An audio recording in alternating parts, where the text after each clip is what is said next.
We're just diving right into this one. This is a dresser that I've had that I picked up over a year ago at a garage sale, and I thought I was going to flip it real quick, and it did not turn out to be a flip real quick kind of project. It sat in my husband's garage sat in our garage for way too long, and I'm surprised it was still around. What I'm doing here is just adding some stain remover, stain stripper, I guess is what you'd call it.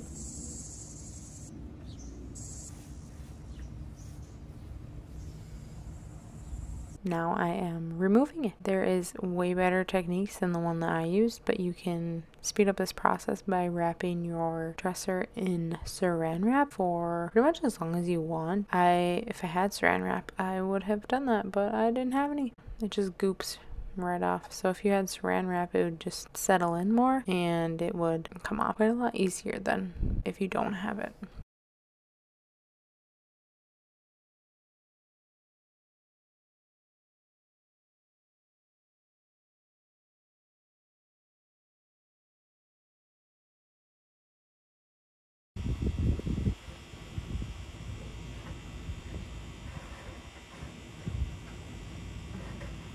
I used to think that flipping dressers was a quick project, and for me it's not. It takes me a few days, and I make a lot of mistakes when I'm flipping dressers. Like, for example, I knew I was gonna paint this, so why did I feel like I needed to remove the varnish?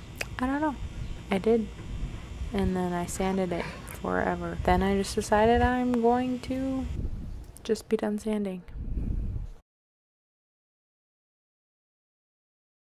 Since I never used Citri Strip before, I thought it would just come right off, and it doesn't. If it dries down there, it just like gums up your sanding pad, which I found was super annoying. So I don't know that I would do it again. Maybe something like liquid sandpaper would be better. I'm not sure. Again, on this channel, you will not find me claiming that I know everything or that I do everything perfectly, because that's the beauty of doing things yourself. You learn a lot, and I've definitely learned a lot from the few dressers that I flipped, and you just pick up tips and tricks along the way that you wouldn't have known otherwise. While we're here, it'd be a great time for you to subscribe if you're not subscribed, and like this video. If you like this video, it means more than you know. I'm so thankful to all of you that are here and supporting me and cheering me on as I show you the random things that I do around my house that I find interesting and worth sharing with you. Thanks so much for being here.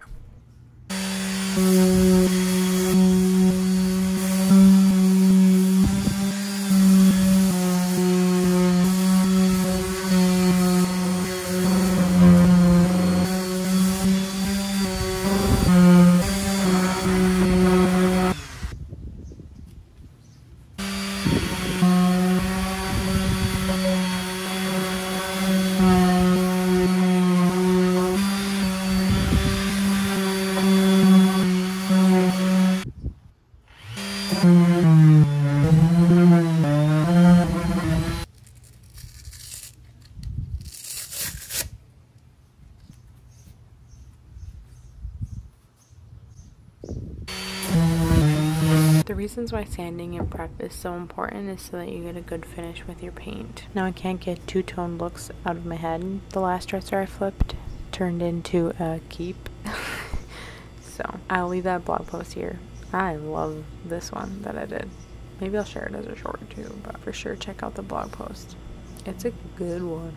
I think it's called the yellow dresser transformation or the yellow dresser flip.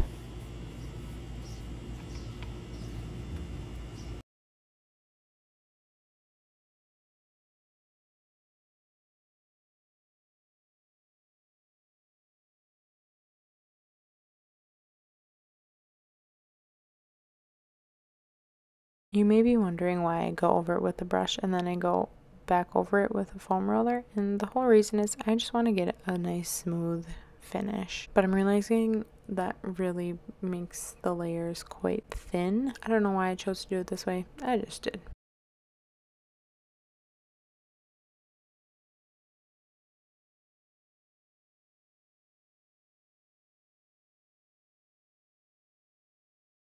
Again, not claiming to be an expert or say that I know everything, because I don't. I make a lot of mistakes and I just learn from them. And you can too, because that's the beauty of doing it yourself. I already said that in this video, but it really is true. The more you can do yourself, the more you will teach yourself, and the more things you will learn, and the more things that you can do.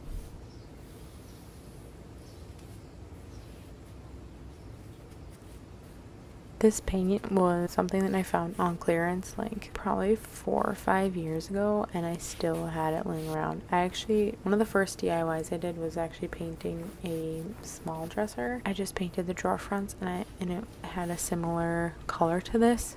So I just kind of did the inverse with this one, and I love it.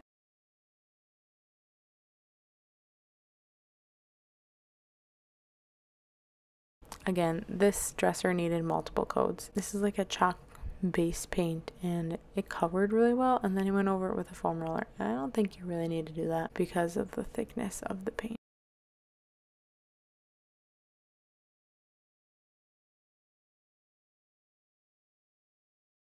Oh, it looks so good.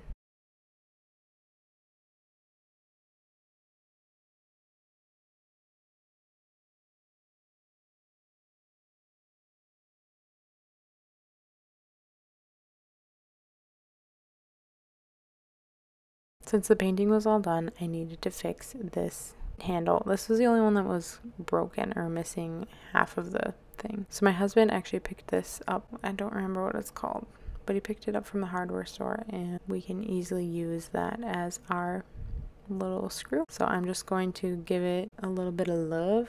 I'm gonna first spray paint it black and then use some rub and buff to make it like the rusty patina looking like the rest of them. I don't know if you've seen this trick, but you can just stab your hardware into a cardboard box and spray it, and you don't have to worry about rotating it or waiting for one side to dry. You don't have to worry about waiting for one side to dry because you can just spin it around and spray it all. Just so nice. So yeah, now I'm gonna go in with this rub and buff and give it that little antique gold look that all the rest handles. Like, you can't even tell that it wasn't there before.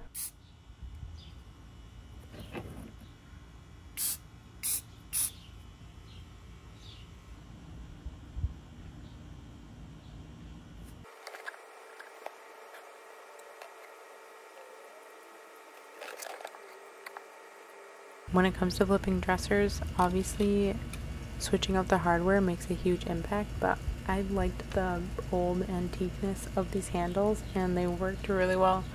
So I figured I would just keep them on there as an homage to what this dresser used to look like. I don't know. I really liked them, so I kept them.